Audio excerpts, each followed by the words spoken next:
Oke, bismillahirrahmanirrahim. Assalamualaikum warahmatullahi wabarakatuh, teman-teman sekalian. Saya berharap dalam keadaan sehat walafiat dan teman-teman diberikan kesempatan untuk terus belajar. Dan tentunya teman-teman juga tetap menjaga protokol kesehatan, tetap menjaga kesehatan, menjaga jarak, cuci tangan yang teratur, dan protokol-protokol kesehatan yang lainnya, supaya teman-teman tetap sehat dan memiliki kesempatan untuk terus belajar. Oke, teman-teman, untuk mata kuliah pendidikan orang dewasa atau andragogi, gimana progres tugasnya? Saya berharap teman-teman tetap mengerjakan, tetap belajar mengenai materi-materi yang telah lalu dan bisa diulangi-ulangi lagi, dan teman-teman juga mengerjakan tugas yang saya sampaikan. Mohon maaf untuk minggu ini masih belum bisa bertatap muka karena memang ada satu hal dan yang lainnya yang tidak memungkinkan saya untuk tatap muka secara online ya maksudnya. Tetapi saya berharap teman-teman bisa belajar melalui video ini. Insya Allah nanti minggu depan semoga ada kesempatan untuk tatap muka melalui via daring. Dan saya berharap sebelum UTS setidaknya ada 1 kali lagi tatap muka, 1 untuk review materi-materi yang telah lalu, yang kedua untuk mengecek progres tugasnya teman-teman, dan yang terakhir pengarahan mengenai model soal dan lain sebagainya mengenai UTS. Jadi 3 hal tersebut yang saya inginkan sampaikan pada teman-teman supaya nanti tidak terlalu meraba-raba gitu mengenai pembelajaran ini. Oke, saya kira itu pengantarnya teman-teman. Hari ini kita akan belajar mengenai pengembangan sumber daya manusia atau Human Resource Development. Oke. Jadi andragogi dalam pengembangan sumber daya manusia. Ini konteksnya organisasi ya teman-teman. Jadi pengembangan sumber daya manusia konteks organisasi. Begitu. Yuk kita lanjut. Nah, sebenarnya apa sih pengertian pengembangan SDM? Ini saya merangkum dari beberapa tokoh dengan berbagai sudut pandang. Mengenai pengertian-pengertiannya bisa teman-teman baca sendiri. Misalkan dari Craig ini komponen utamanya adalah kinerja manusia. Kemudian Jones itu kinerja organisasi, tujuan pribadi. Kemudian Lincoln ini belajar orang dewasa. Dan Nether ini juga mengenai belajar orang dewasa. Nah, sedikit banyak beririsan atau berhubungan dengan materi yang sedang kita kaji atau mata kuliah yang sedang kita kaji, yakni pendidikan orang dewasa.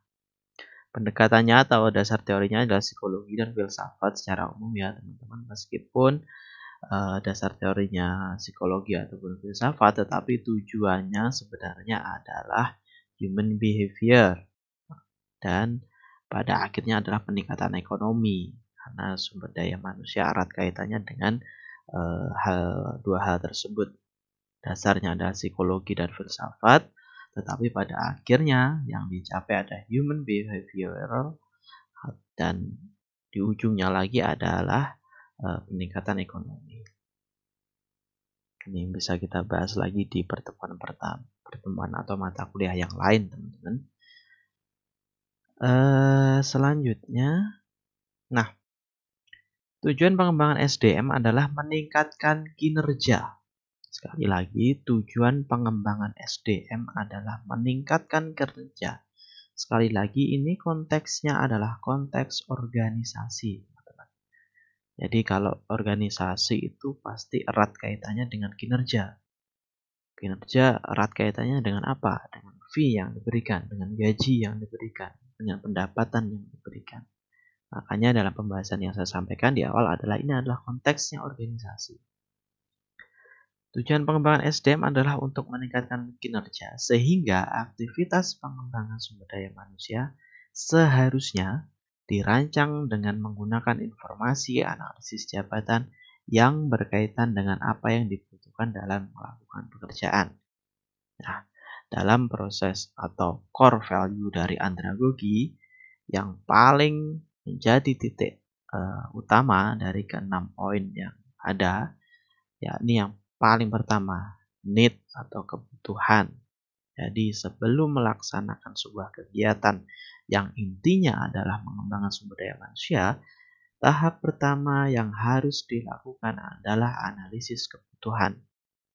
Apakah sebuah pelatihan atau pendidikan atau kegiatan apapun yang tujuannya adalah mengembangkan sumber daya manusia itu dipastikan sesuai dengan kebutuhan. Karena apa? Kalau tidak dianalisis dengan analisis kebutuhan, bisa jadi nanti pada akhirnya tujuan dari pengembangan SDM itu tidak tercapai. Peningkatan kinerja itu tidak tercapai. Seiring dengan meningkatnya sebuah skill baru, pemikiran baru, cara pandang baru, itu tentu dibarengi dengan sebuah peningkatan kinerja yang baru pula. Nah, kalau tidak ada hal yang baru yang dipelajari, karena mereka merasa tidak butuh, tentu tidak ada peningkatan dalam kinerja. Kalau tidak ada peningkatan kinerja, tidak ada juga peningkatan ekonomi dan lain sebagainya, dan seterusnya. Seperti itu. Organisasinya juga tidak bisa berkembang dengan baik. Nah, ini adalah model proses pelatihan untuk sistem kinerja. Yang pertama, sama seperti dalam pendekatan andragogi ya, yang pertama adalah analisis.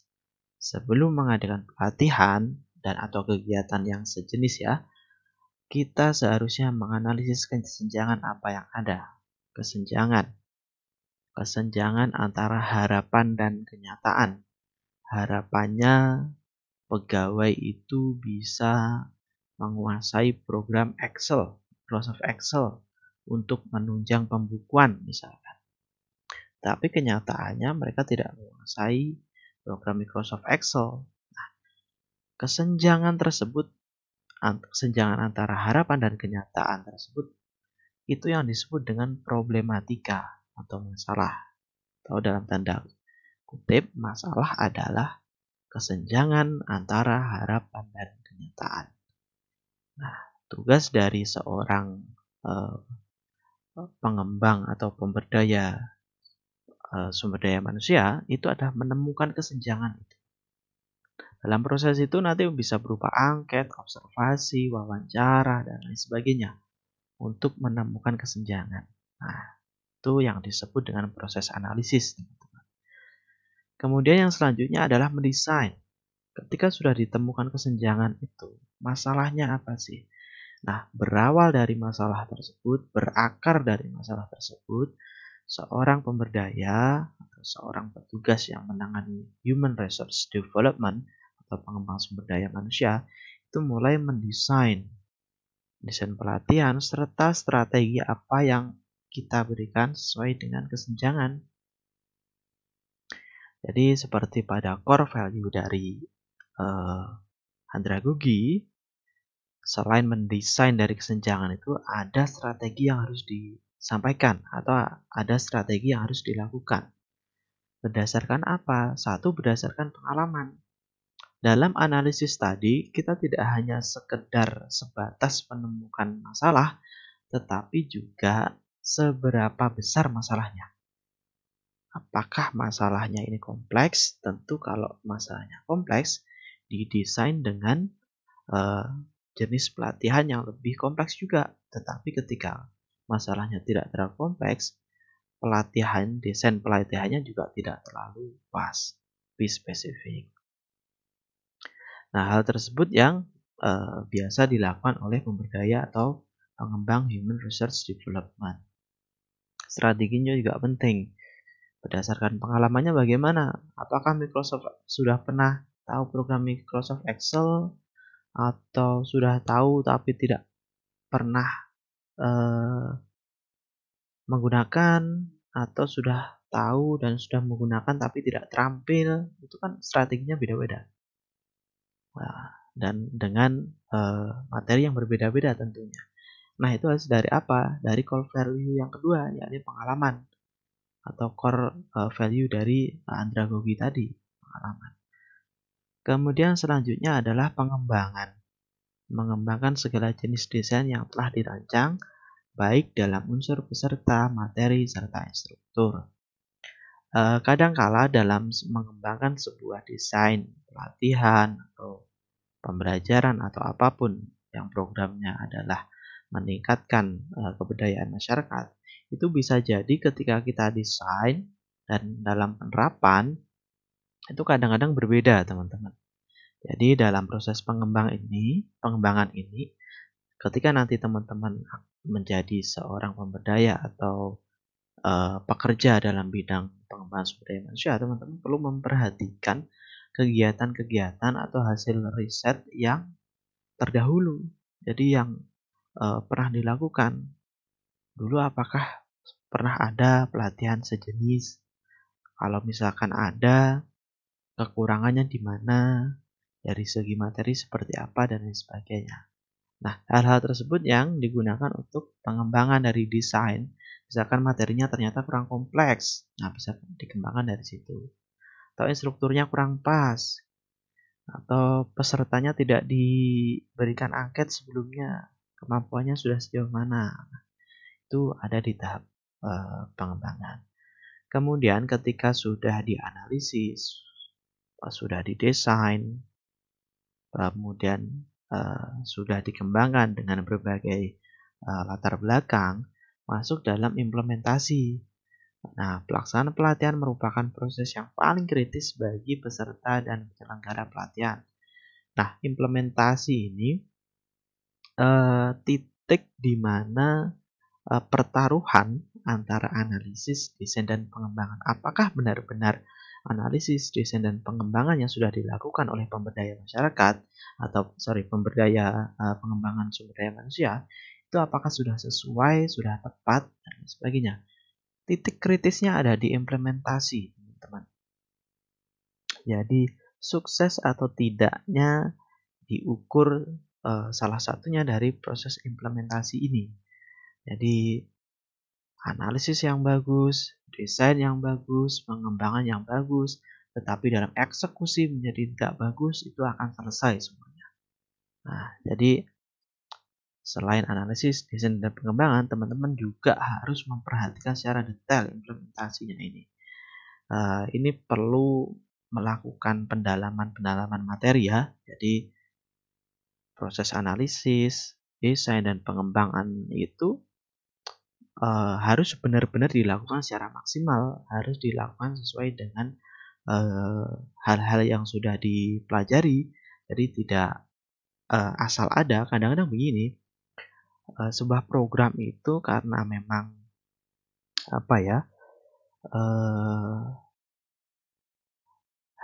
program itu lahir dari analisis atau tidak, itu akan kelihatan ketika dalam implementasi.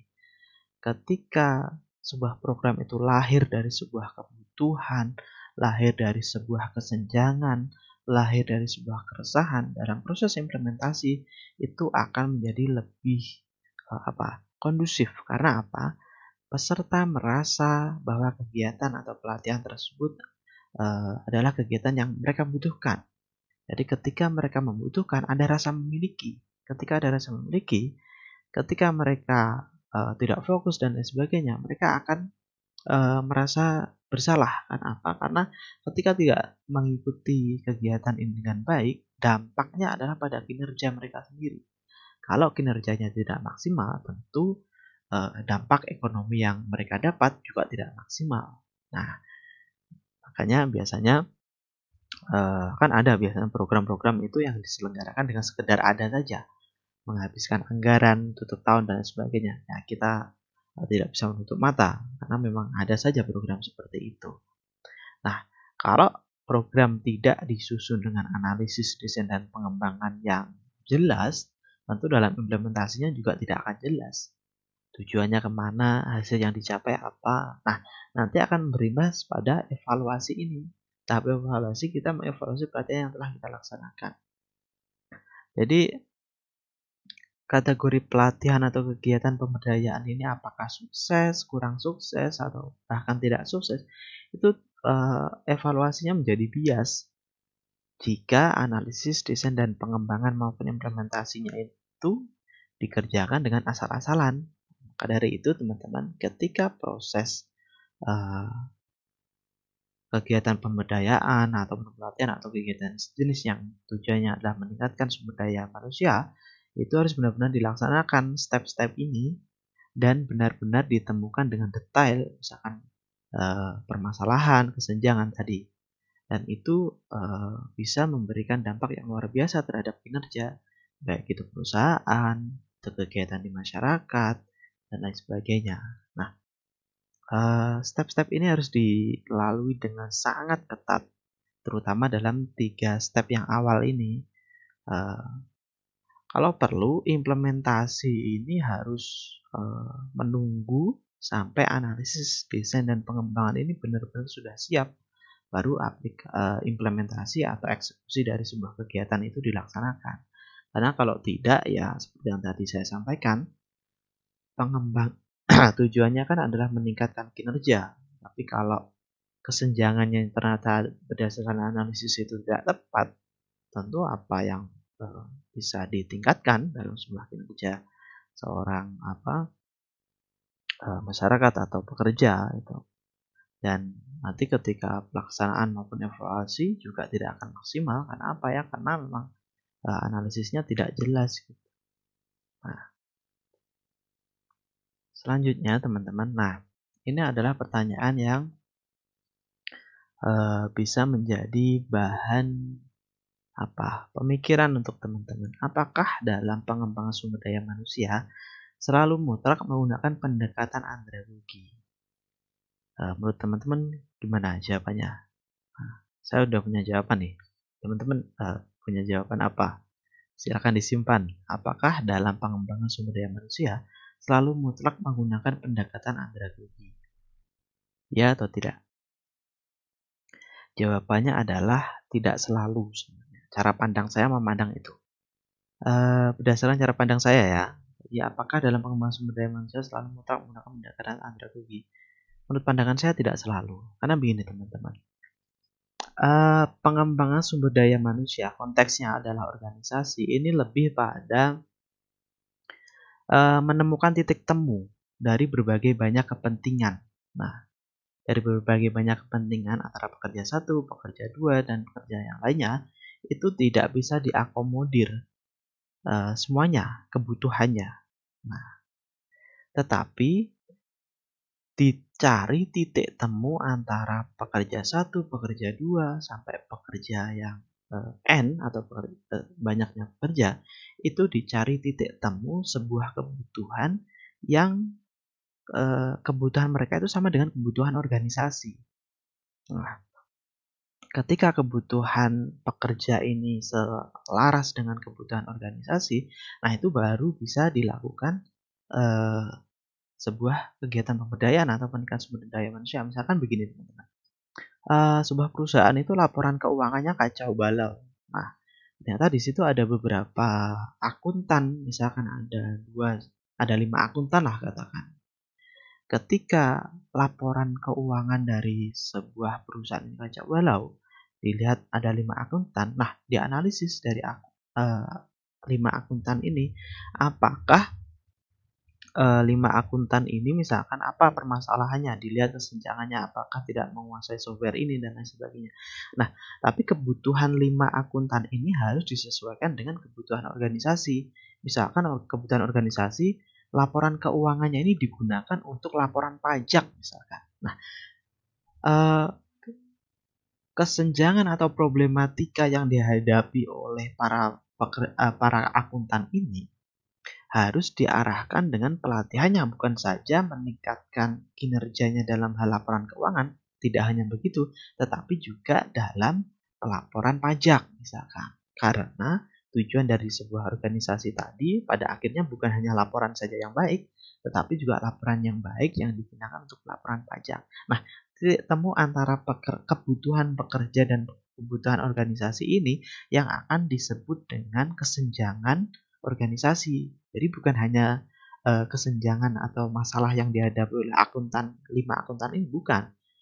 tetapi adalah eh, permasalahan organisasi dan permasalahan akuntan dijadikan titik temu. Tetapi dalam pendekatan andragogi tidak begitu, teman-teman. Dalam pendekatan andragogi, kebutuhan yang dimaksudkan itu adalah kebutuhan individu, tidak terikat dalam organisasi. Jadi, andragogi ini memang arahnya adalah peningkatan sumber daya manusia yang dalam tanda kutip ya, itu lebih egois begitu. Subjeknya adalah individu tersebut atau subjeknya adalah manusia tersebut. Jadi mereka mau ikut pelatihan kalau mereka butuh berdasarkan sudut pandang mereka. Tetapi kalau studi kasus yang saya sampaikan tadi, 5 akuntan ini harus mengikuti pelatihan bukan hanya saja karena mereka butuh pelatihan keuangan, tetapi juga ada kebutuhan organisasi tadi. Jadi harus dijadikan titik temu ini. Begitu. Kalau andragogi tidak. Andragogi hanya satu akuntan saja, tidak menguasai laporan keuangan. Kemudian kesenjangannya di situ misalkan. Nah, pelatihannya apa atau kegiatannya apa? Pelatihan penggunaan software X misalkan untuk laporan keuangan. Sudah. Bagi mereka itu saja, tidak ada konflik kepentingan dengan organisasi. Nah, yang saya maksudkan dalam konteks pengembang sumber daya manusia dalam konteks organisasi ini adalah menemukan titik temu. Betul, menggunakan tetap pendekatan andragogi, tapi tidak selalu, tetapi tidak core value seluruh andragogi. Nah, jadi andragogi yang dalam konteks pengembangan sumber daya manusia ini adalah konteks andragogi yang dimodifikasi. Tentu pendekatannya pendekatan pembelajaran orang dewasa berdasarkan kebutuhan, pengalaman, kemudian konsep diri, dan lain sebagainya itu yang sudah kita pelajari. Ada 6 poin tersebut. Tetapi juga harus dikaitkan dengan konteks organisasi. Supaya apa? Supaya peningkatan sumber daya manusia ini bukan berhenti pada sumber daya manusianya saja, berhenti pada manusianya saja yang berdaya, tetapi juga ada dampak terhadap organisasi. Profitnya meningkat, misalkan ekspornya lebih tinggi, atau pelaporan pajaknya tidak disclaimer, misalkan gitu. Nah, ada titik temu yang harus dipertemukan dalam pengembangan sumber daya manusia. Karena apa? Konteksnya adalah organisasi sumber daya manusia itu. Nah, kalau andragogi kan tidak. Andragogi kan yang mutlak ya, itu kan hanya pada individu. Konteksnya andragogi itu lebih egois sebenarnya dalam pembelajaran. Karena mereka hanya ingin mempelajari apa yang mereka butuhkan. Peduli amat manusia yang lain itu bisa atau enggak, butuh atau enggak, tapi saya butuh. Saya butuh belajar itu. Nah, andragogi hanya itu. Itu adalah salah satu kritik dari pendekatan andragogi sebenarnya. Nanti kita akan diskusi lebih jauh mengenai andragogi. Oke, gitu ya. Mungkin teman-teman saya berharapnya teman-teman bisa belajar dari berbagai sudut pandang. Kalau beberapa pertemuan yang lalu kan saya memberikan benefit atau keunggulan dari andragogi. Andragogi bisa ini, bisa itu. Pendekatannya lebih bagus dan lain sebagainya. Tapi dalam pertemuan kali ini saya menggunakan pandangan lain bahwa andragogi tidak sepenuhnya bisa diterapkan sebenarnya. Ada modifikasi-modifikasi yang lain. Nah, sebuah pendekatan, sebuah teori, sebuah hukum itu tidak bisa semerta-merta kita telan mentah-mentah. Harus dikunyah dulu dari berbagai sudut pandang, dan itu tugasnya seorang intelektual kan seperti kita. Jadi jangan hanya menelan sebuah informasi dari satu pihak, dari berbagai pihak. Bisa saja teman-teman hari ini mungkin meragukan cara pandang saya. Boleh seperti itu, teman-teman mencari pandangan lain. Kemudian di-compare mana yang menjadi titik tengah, mana yang menjadi titik ideal buat teman-teman. Boleh saja seperti itu. Karena apa? Pandangan, teori, bahkan hukum pun dalam konteks akademik ya, itu bisa saja berubah, bisa saja kontekstual, tergantung latar belakang budaya, sosial, keadaan, dan lain sebagainya. Nah, saya kira gitu teman-teman. Saya berharap teman-teman bisa belajar banyak mengenai pengembangan sumber daya manusia hari ini, meskipun dengan materi yang sedikit hari ini, tapi paling nggak teman-teman memiliki cara berpikir yang baru terhadap memandang sebuah teori, sebuah pandangan, dan lain sebagainya. Gunakan banyak sudut pandang. Nah, titik ideal, titik pasnya tentukan oleh teman-teman sendiri. Gitu ya. Saya kira itu. Terima kasih teman-teman sudah mendengarkan video ini. Saya berharap teman-teman tidak skip videonya supaya keutuhan informasi yang saya sampaikan tetap bisa teman-teman dapatkan dari pembelajaran kali ini. Saya berharap semester depan sudah bisa tatap muka dan semuanya tentunya dalam keadaan sehat walafiat. Saya kira itu. Terima kasih teman-teman. Semoga sedikit cara pandang saya sampaikan bisa memberikan kemanfaatan pada teman-teman. Terima kasih. Wassalamualaikum warahmatullahi wabarakatuh. Bye.